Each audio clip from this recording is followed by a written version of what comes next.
Hello students, चलिए start करते हैं। चैप्टर 6 क्लास 12 एक्सरसाइज 6.1 का क्वेश्चन नंबर 2 क्या है। The volume of A cube is increasing at the rate of 8 centimetre cube पर सेकेंड। यहाँ पे क्या कहा है, किसी क्यूब का वॉल्यूम जो है इंक्रीज हो रहा है at the rate of 8 centimetre cube पर सेकेंड। अब कई बार क्वेश्चन के अंदर क्या होता है, ये नहीं गिवन होता कि किसके रिस्पेक्ट में हमें डेरिवेटिव करना है।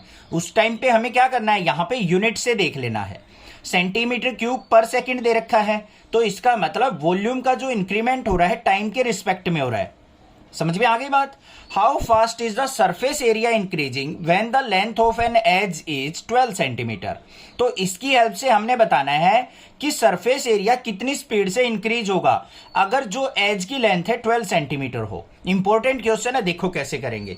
सबसे पहले देखो वॉल्यूम किसके इक्वल होता है हमारा, तो यहां पे सबसे पहले क्या करेंगे, लेट साइड ऑफ क्यूब कोई भी मान सकते हैं आप, कोई भी वेरिएबल जो आपका दिल करे। हमने x मान लिया, तो वॉल्यूम ऑफ क्यूब क्या हो जाएगा, साइड का क्यूब होता है तो वॉल्यूम इक्वल टू क्या हो गया, x क्यूब।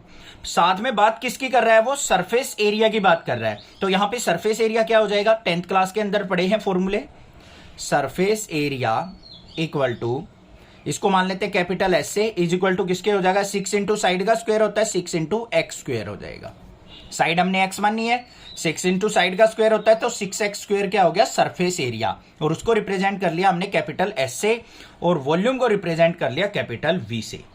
अब हमें देखो गिवन क्या है, rate of change of volume with respect to time हमें दे रखा है। तो यहां पे क्या करेंगे हम, rate of change of volume, rate of change of volume, उसका मतलब क्या है, हमें dv बाई dt, इसकी वैल्यू क्या दे रखी है हमें, 8 सेंटीमीटर क्यूब पर सेकेंड, ये हमें दे रखा है।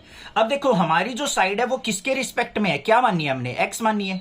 अब यहां पे हमारे पास dv बाई dt है, तो इसको x की फॉर्म में मैं कैसे लिख सकता हूं, वो चीज समझनी है आपको। बस देखो dv बाई dt को क्या लिख सकता हूं मैं, dv by dx into dx by dt लिख सकता हूं, यानी हमें x का फंक्शन इन्वॉल्व करना पड़ेगा क्योंकि साइड हमने x माननी है।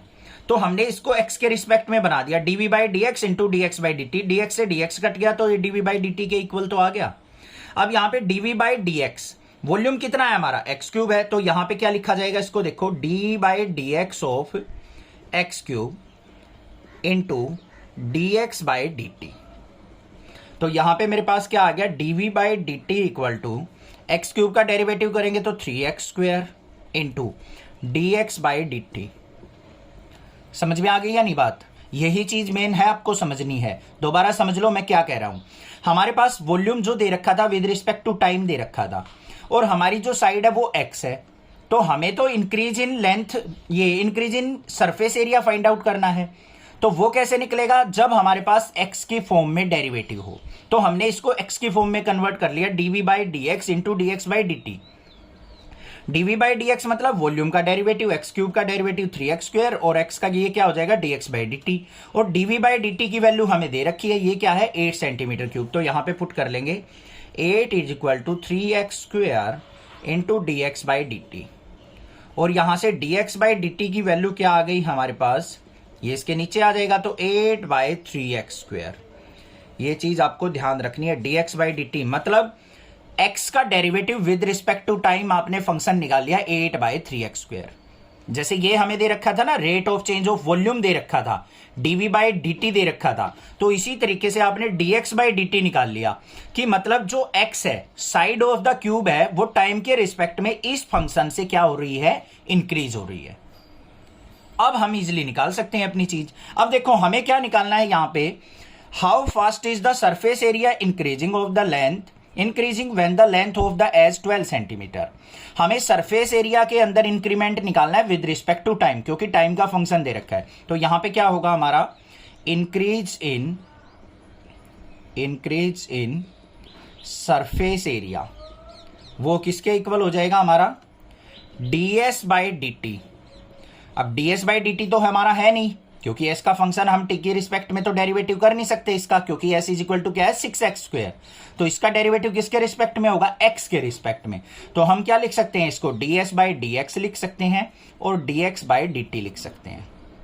ध्यान से समझो दोबारा फिर, थोड़ा सा कंफ्यूजिंग चीज है, मुझे भी पता है, बट थोड़ा सा टाइम लगाओगे समझ में आएगी चीजें। देखो हमें क्या निकालना है, rate of change of surface area निकालना है, मतलब ds/dt निकालना है।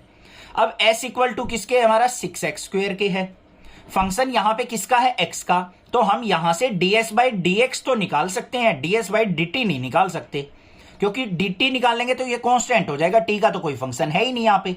तो हमने क्या किया, s को ds/dx इंटू dx/dt की फॉर्म में चेंज कर लिया।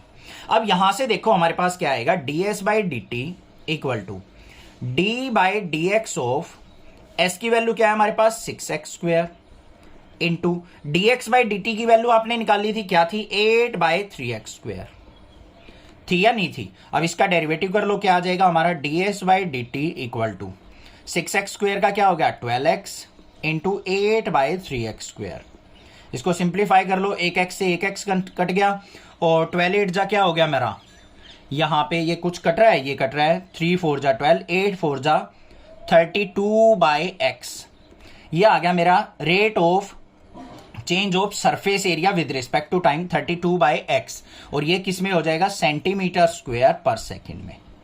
अब हमें यहां पे एक चीज और निकालनी है, length of the S 12 centimetre हो तो सरफेस एरिया क्या होगा, ठीक है, तो वो और निकालते हैं। यहां पे हमारे पास क्या निकला है, ds/dt इक्वल टू 32/x cm²/सेकेंड।